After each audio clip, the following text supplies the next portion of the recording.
Welcome to the Daily Faceoff Show, your everyday source for the latest news with top-notch insight and analysis. Live every weekday at noon Eastern. Welcome into a March 25th edition of the Daily Faceoff Show, a Friday edition of the Daily Faceoff Show. And when Frank Saravalli told me that I'd be hosting the show today, I said, damn it, Frank, I'm only doing it if Chris Gear is riding shotgun with me. Excited to have you on the show, Chris. Thank you, Tyler. Well, you have had a huge week on the Daily Faceoff Show. You've been carrying the show through trade deadline and a couple of times this week, so your back's got to be getting sore from carrying Frank.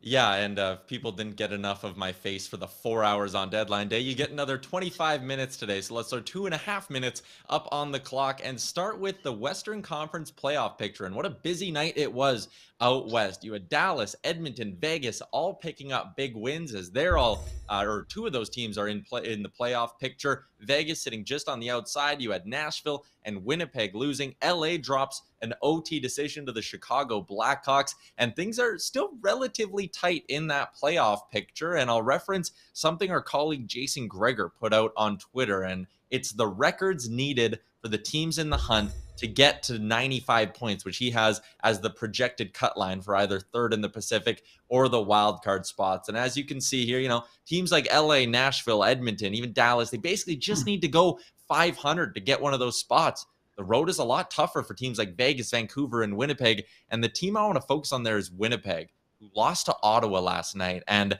you know, there's big games. There's games that you circle on a schedule and go, it's a rivalry game, or we're playing one of those top teams in the conference. And then there's games against teams like the Ottawa Senators, and Winnipeg dropping that game last night.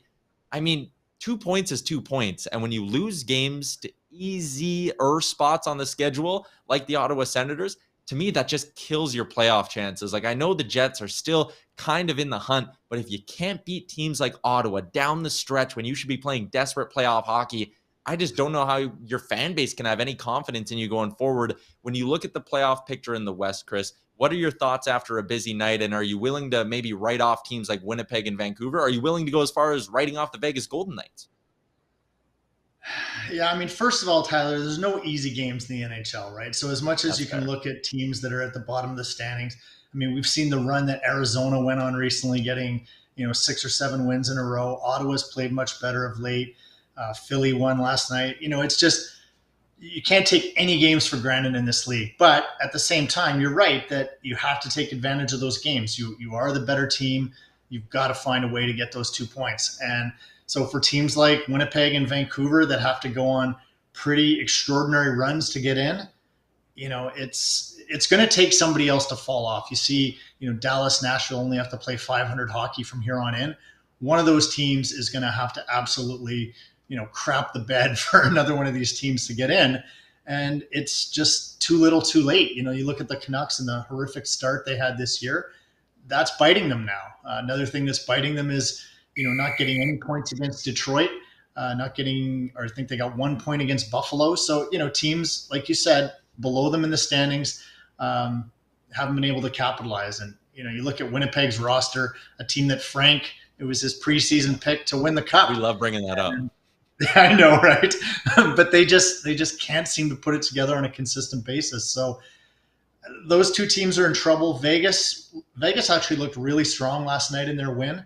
Logan Thompson seems to be giving them some good goaltending, and I love that Dadonov had 3 points in that game, and basically maybe extending a middle finger to the team. But at the end of the day, those 3 teams are going to have a real challenge getting in. Dallas looked like it's probably solidifying its spot there. Yeah, and you talked about like the points Vancouver's left on the table, the points Winnipeg's left on the table. Even with Vegas, when you go back to losses to Buffalo, like they dropped some games to teams lower in the standings. You compare that to a team like Edmonton. They're 4-2 in their last 6. They lost games to Colorado and Dallas. The teams they've beaten, Detroit, Buffalo, Jersey, and San Jose last night. They've stayed in a comfortable-ish spot in the Western Conference playoff race just because they've beaten the teams lower than them. They haven't even picked up a lot of like massive wins against the stronger competition in the West. So it'll be interesting to see how it plays out. It'll be a big weekend. And as we head down the stretch, it's certainly a storyline we're keeping an eye on. The thing, Chris, whether you're the top seed or you get in on the last day and sneak into number 8, everything sort of starts fresh in the playoffs. And we always talk about teams that are maybe built for playoff success. So I'll turn it to you. who's a team in the East and who's a team in the West that you look at and go, that's a team, 7-game series, when you got to go head to head for basically 2 weeks straight, they're a tough out. Yeah, and I thought of this last night watching that Minnesota Wild game. And yes, Vancouver came in having played a back-to-back. They arrived in St. Paul at 4 a.m., so they were going to be a tired hockey team. But you just watch how Minnesota grinds on people. And, they already had, Dumba and Hartman and Eriksson Ek and, all of these guys that play physical hockey and Foligno. And then they went out and added Delorier and Middleton. And now they're a team that just, you got to keep your head up. There's a scrum after every whistle. They're hitting you. They're pasting you on the boards at every opportunity. I just think in a 7-game series, they are going to wear teams down and frustrate teams. And, then they have the high-end scoring in Kaprizov and Fiala to make you pay if you aren't paying attention, or if you're watching for Delorier's hit, then one of those guys is going to grab the puck and beat you. So I'm not saying they're going to emerge out of the Western Conference, but man, they're going to be a very tough out. Yeah, they are. And you mentioned the high-end skill too. Yeah, we'll get to the East in a second, but the high-end skill part too, if there's a scrum after every whistle, Minnesota's going to wear you down physically. They'll wear you down mentally. If you start taking sloppy penalties against them, you're right, guys like Kaprizov and Fiala, they'll burn you with the man advantage if you're not careful. Yeah. They have a couple different ways they can really hurt you. But your team in the East. Yeah, in the East, there's a couple of teams that obviously improved their grittiness at the trade deadline. But the team that I think is really going to wear on people is Florida. And it's not because of their high-end scoring or adding Giroux. It's because when you look at that back end and you see Ekblad, assuming he's back to form for the playoffs, and then Mackenzie Weegar just picked up Ben Sherratt and Radko Gudas. I mean, those 4 guys are heavy, they're tough, they're physical. And if you're an offense coming into their zone and you've got to contend with the likes of those 4 guys for 40 minutes out of 60 or 45 minutes out of 60, they're going to punish you, and it's not going to be any fun. So I think Florida has the tools to get it done, and that big heavy D is going to be a big part of that. We talk a lot about what it takes to win the Stanley Cup, what ingredients need to go into a roster. Matt Larkin had a fantastic piece earlier this week on just those elements and how much they each kind of matter and correlate when you look at past Stanley Cup champions. He looked at size, goaltending, skill, special teams, shot attempt share, having a history of winners and who in that locker room has cup rings, and also what they did at the deadline. And the buzzword the buzz phrase we always hear is the NHL is a copycat league. And I'm interested for your perspective on this as a guy who's been in the front offices. How much will a front office sit down and look at the Stanley Cup winner and go, okay, we need to model ourselves after that? The phrase copycat league, is it something we make too much of a deal of in the media, or is it actually something that plays a role and plays a factor in how teams try to build? Yeah, I think to some extent it does. I mean, obviously, I worked under Jim Benning, who had come from the Boston regime, and he saw that big heavy game that they played was able to outdo Vancouver in the 2011 Cup. So I think he had a predisposition toward that big heavy style of game. But over the course of the tenure, you saw teams like Pittsburgh winning with speed and with their forwards creating a huge amount of back pressure. And so then, the focus started to shift a little bit to, we need to get faster. We need to find players who can bring that speed and that forechecking regardless of their size. So I think it is a bit of a copycat league. And, you can either model your team by finding players through free agency or by going through the draft. And if you go through the draft, sometimes it takes a while for those players to develop, and the league might change in the time it takes for that development. So, you can't, at the end of the day, you just got to find the best players, right? Whether they're the biggest, the fastest, what have you. But, I think you're always looking at what makes other teams successful and how you can sort of imitate that in order to find your own success. I think that's an interesting point you made on if you lag behind, the league can change, right? I think of Edmonton when they went on that run to the second round a few years ago in 2017, and Peter Chiarelli, similar to Jim Benning, came from Boston, obviously built those big, heavy teams, tried to do the same thing in Edmonton, right? It was guys like Milan Lucic and Pat Maroon, and it worked that year. and then it fell off. They missed the playoffs, right? Chiarelli ends up losing his job. And if you're at the end of the curve and at the end of that trend, it can turn around and bite you in the behind real quick. I even think about a few years ago at the draft when, there was Leafs fans with their arms in the air going, you're passing on Lawson Krause, you're taking William Nylander, a small skilled guy, when all these teams are building big, heavy, strong forechecking teams. Well, you fast forward a few years, and actually Nylander is the guy who's probably built better for the league, right? So that's an interesting point you made on if you're just always trying to play catch up to the trends, you're always going to be behind the next trend in a way, right? Well, in particular with small players, I remember sitting in some draft debates where, a guy like Cole Caulfield was being talked about, and obviously just an elite shot, great skater, but so small. And so guys were concerned about size and whether he could ultimately make the transition to the NHL. Well, he's clearly been able to do that, but just the fact that those debates were happening, because of his size, and he's not the only player, obviously, that's been through that debate. But, I think now people recognize that regardless of size, if you've got the ability in the shot, then, give you a chance. Let's circle back to some potential playoff matchups here. And we're getting a game tonight in the NHL between the Penguins and the Rangers. And when you look at the standings in the Eastern Conference, it is very likely that these two teams are on a collision course in the first round. Like, there's really not much of a shot, I think, for either Pittsburgh or New York to end up catching the Carolina Hurricanes. And when you look at the Capitals lagging behind both of them, like, it's going to be Pittsburgh, New York as the 2-3 seeds in that division. And when we talked about teams that could be a tough out in the playoffs, neither of us mentioned the New York Rangers. Should they maybe be getting a little bit more respect in that regard, considering what they did at the deadline? It's a great point, Tyler. I mean, getting both Tyler Mott and Andrew Kopp to really solidify that third line or fourth line, however they want to deploy them, that makes them a much more grinding, physical, forechecking team, and not just relying on the Kreider, Zibanejad, Panarin group, right? So, and then anytime you've got Shesterkin in net with the season he's had, I think they are going to be a tough out. And Pittsburgh got better too with Raquel, but I think New York's going to be a bit of a tougher team, and they may just wear on Pittsburgh. Obviously, you never count out a Crosby-Malkin led team, but the Rangers have the edge in the physicality department, I think, here, and yeah, it's going to be an interesting. I think every series in the Eastern Conference is going to be an absolute dogfight. That conference is stacked now, and every team, I think, other than Washington, made a significant upgrade. So it's going to be exciting. They're going to be great series, and this one tonight will be a preview of that. So it'll be interesting to watch.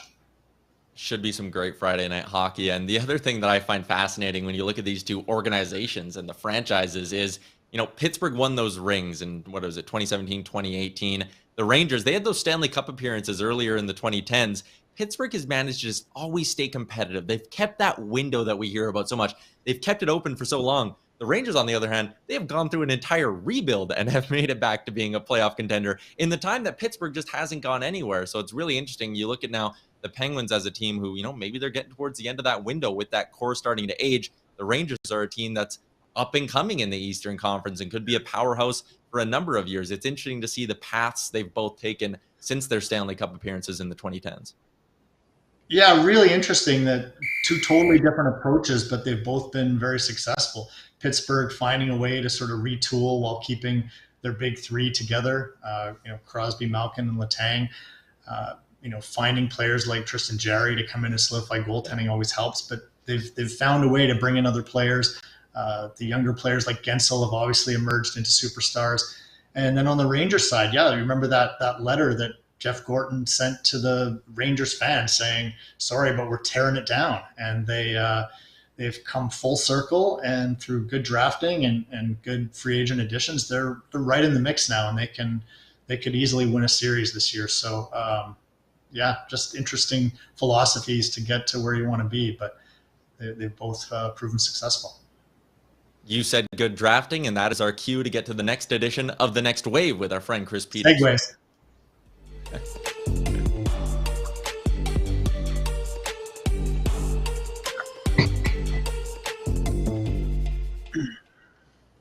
It is a busy time in the world of scouting and NHL prospects, and it's the perfect time to bring in Chris Peters for another edition of The Next Wave, delivered by our friends over at DoorDash. And Chris, I want to start with something that happened earlier in the week. You were there in Kitchener for the Chl Top Prospects game. Who stood out to you? What caught your attention in that one?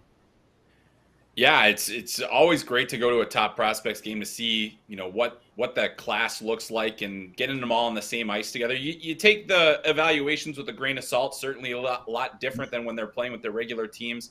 But, Shane Wright delivered what the fans wanted. He got a goal pretty early in that game.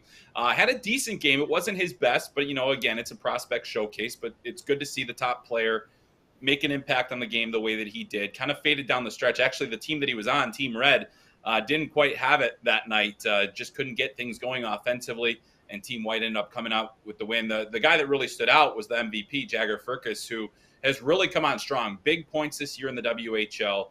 He's really, he's not the biggest guy, but he's shifty. He's quick. He's got a high-end shot, which he was able to showcase in that game. So that's another name to know, as he's kind of moving up the charts over the course. And that was happening before the top prospects game. But when you deliver a performance like that, it really helps. But I also really liked the defense that I saw in that game. The defenseman, Denton Matejchuk, was one of the guys that was on there that really stood out. He was the captain of the Team White and was able to move pucks extremely well. Highly skilled player, very sure-handed. Another guy that lacks size, but he's putting up big numbers in the WHL. Big year for WHL defensemen in general, because Kevin Korchinski and Owen Pickering were a couple of the other guys that had pretty solid games. Pavel Mintyukov didn't quite stand out as much, but he's probably the top defenseman that's draft eligible in the CHL this year. But, still a guy that moves pucks exceptionally well, good mobility.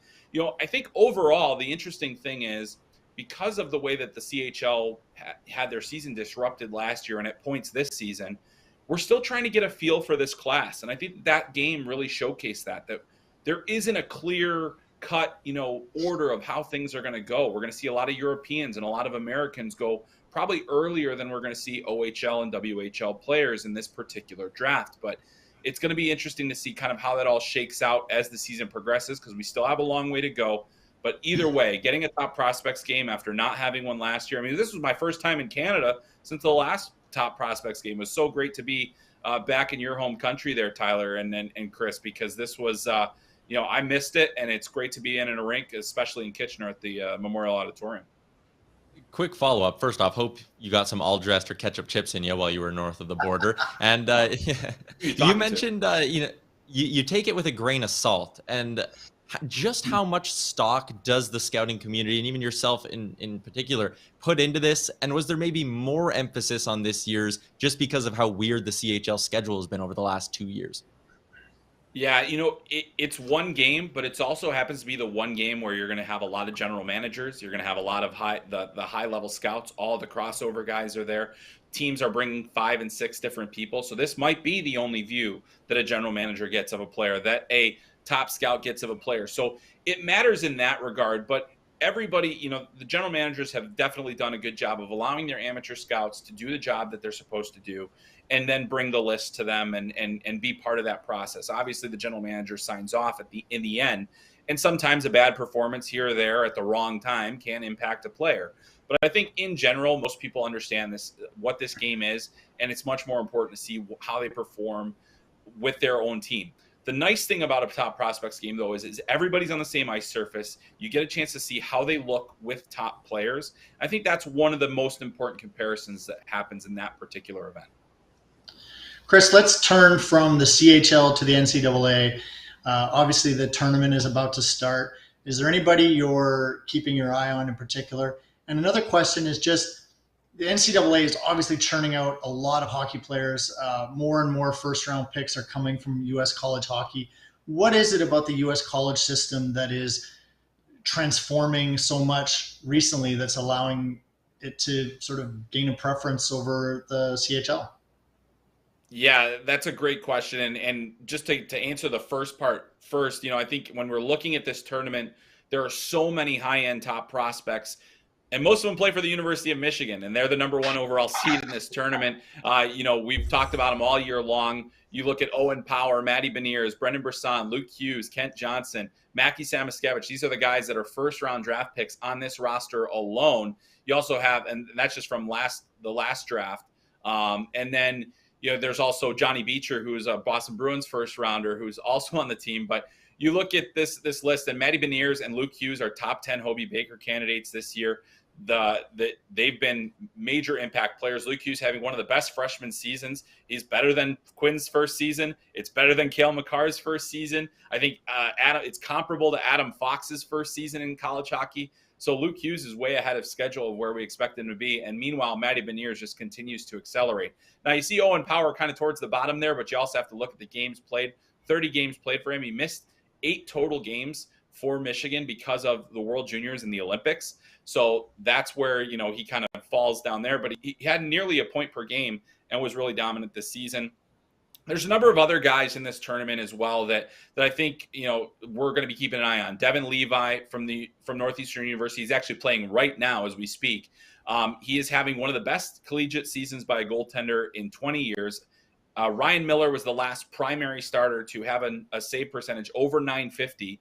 We'll see if Devin Levi is able to stop enough pucks today to keep it over 950 here. He's definitely a candidate for the Hobey Baker. And then the tournament, we had some wild games yesterday that kicked things off, and Notre Dame actually ends up getting the win over North Dakota. That's considered an upset by some, but I think it was one of the more evenly matched games. And the two guys we have listed there, Spencer Stastny, who is eligible to become a free agent if he does not sign with Nashville, and Landon Slaggert, who's a Chicago Blackhawks draft pick. Those two guys made a massive impact on the game and were really impressive. So those are two names to know for the tournament, because if Notre Dame's going to make some noise, it's going to be those two guys doing it.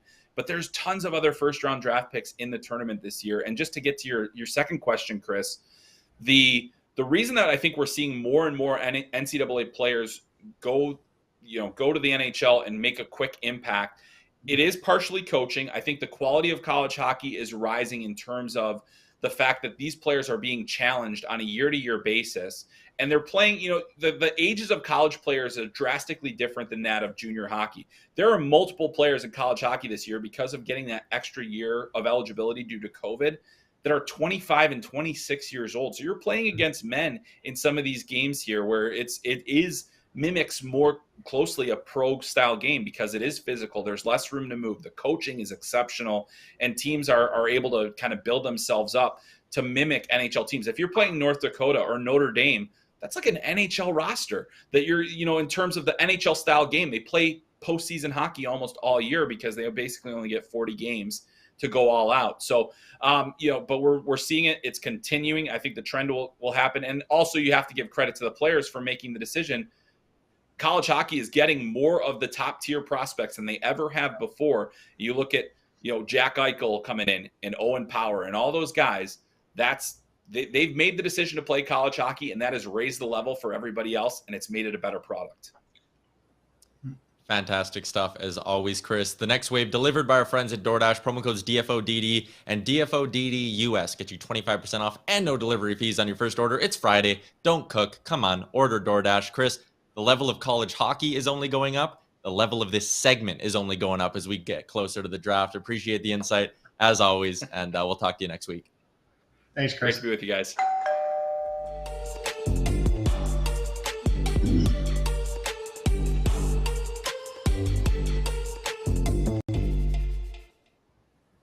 Let's get to our daily face-off inbox question, #AskDFO, and a bit of a weird moment in the St. Louis-Philly game last night, and we'll throw it up here for a second, but Vlad Tarasenko turning to a linesman, middle of the play, things are still going on here, and he points something out.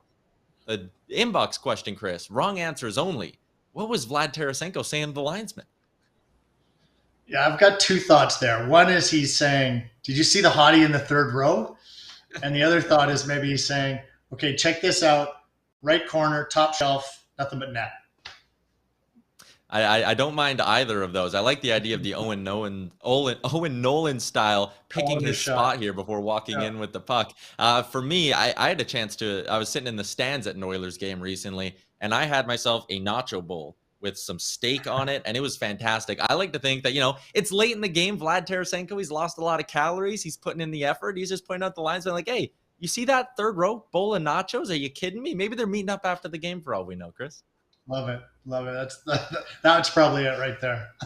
Yeah, that's the one. Let's move on into our daily bet segment, courtesy of our friends at PointsBet Canada. A clean sweep last night for me with my 2 picks, thanks to a Connor McDavid assist on an empty net goal. It was massive. I love sweating things out during an empty net situation. So back-to-back profitable days. We'll try to make it 3 in a row, starting with a matchup between the Philadelphia Flyers and the Colorado Avalanche. I'm all over this matchup. Philly is playing the second of back-to-backs. They're on the road as well. Yes, they're coming off a win last night. It was impressive that they beat the St. Louis Blues, but the Colorado Avalanche are on a whole nother level. The Avs coming off a loss. They rarely lose back-to-back games. They're also 25-4-3 on home ice this season. It's a Philly team that is well out of the playoff race. It's a rested Colorado team that has just been lights out all season on home ice. This should be an easy cover for the Avalanche. Even though the payout's not great at -150, it's still going to be my favorite play of the day. Colorado on the puck line. And actually, I'm not done there when it comes to this matchup. Going to my player prop, I am taking Nazem Kadri over half an assist. The fact we're getting even money on this bet is really good value considering the matchup. Kadri was an assist machine earlier this season, and he's slowed down a little bit in the back half of things here since the calendar flipped to 2022, but he's hit this in 2 of his last 5, and Colorado should have no problems getting their offense going. Kadri plays on the top power play unit as well. Even money for him to pick up an apple. I like it. I'm also going to be all over Mikko Rantanen over 1.5 points in this hockey game. Rantanen's been on an insane run recently as well. He's hit this mark. Multi-point games in 4 of his last 5 for Mikko Rantanen. So I'm adding that one in as a bit of a late play. But Kadri assist, Rantanen 2 or more points. Colorado to win on the puck line. I am all in on the Avs on a Friday night, Chris. I can't disagree with any of those picks.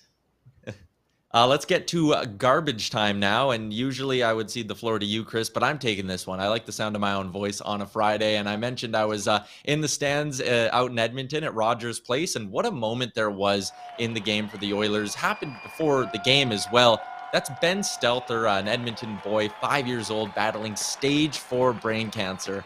And a really cool moment here between Connor McDavid and Ben, and what they actually didn't show is so Ben kind of skated out of the Zamboni entrance. He'd been working on his skating. He wanted to skate out. And Connor McDavid actually kind of met him halfway and skated him the rest of the way to the blue line. Standing ovation at that point. They put Ben up on the big screen in the third period. Another long, like 3 or 4 minute standing ovation at Rogers Place for Ben Stelter. And then after the game, there was also this cool moment between him and Zach Hyman. All right, ready? All right, let's push you in here. All right. Hey, Ben. How are you? Good. What did you think of the game today? Really good. How did you think Zach Hyman played today? Good. I think he played pretty good. Thanks, Ben. Welcome. Ben, who's your favorite Oiler? McDavid and Draisaitl. That's a pretty good bet, even though Hyman's sitting right beside you. No offense taken. No offense taken. That's a tough one to beat. Hey, Zach. You see the tag below there, Ben. No, I was gonna say who's peeling onions here, right? It's such a cute little guy. If that doesn't bring a tear to your eye, I don't know. You got to check your pulse. And you know, the NHL is so capable of creating great moments like this for kids. You see it around the league a lot. You know, kids look up to these guys, and when they can create these moments for little kids, especially ones who are going through such challenges in their lives, I mean, it's extraordinarily special. And you know, good on the Oilers for treating him so well, and for the fans of Edmonton to do the same. Really special moment for that boy. Yeah, and look at this. He got to go into the room after. If you notice, he's wearing the hard hat or the motorcycle helmet and the jacket as well, which the Oilers always give out for their player of the game. His family just off to the left-hand side of this photo here, as well as Dad Mike's been tweeting this morning about just what a great moment it was for Ben. I mean, you can't even imagine how strong this kid is and everything both he and his family have had to go through for him to get this night. 2 standing ovations. He's on the ice with his heroes. The crowd outside the media room, because there's kind of a glass door or glass wall at Rogers that goes right onto the street. The crowd out there was gathered chanting Ben's name. It was really cool to be in the building for it. And like I said, just an unreal moment for Ben and his family, and we wish him all the best as he continues to undergo treatment for brain cancer here. Wishing the Stelter family all the best. And that's going to be a wrap on another edition of the Daily Faceoff Show, a fantastic edition of the show, and a great week as well. Trade deadline is behind us. The playoff push is in front of us, and we'll have more on that next week. As always, keep it locked on Daily Faceoff. In the meantime, enjoy your weekend. We'll talk Monday. Thanks for watching the Daily Faceoff Show. Make sure you hit subscribe on our YouTube channel to never miss an episode.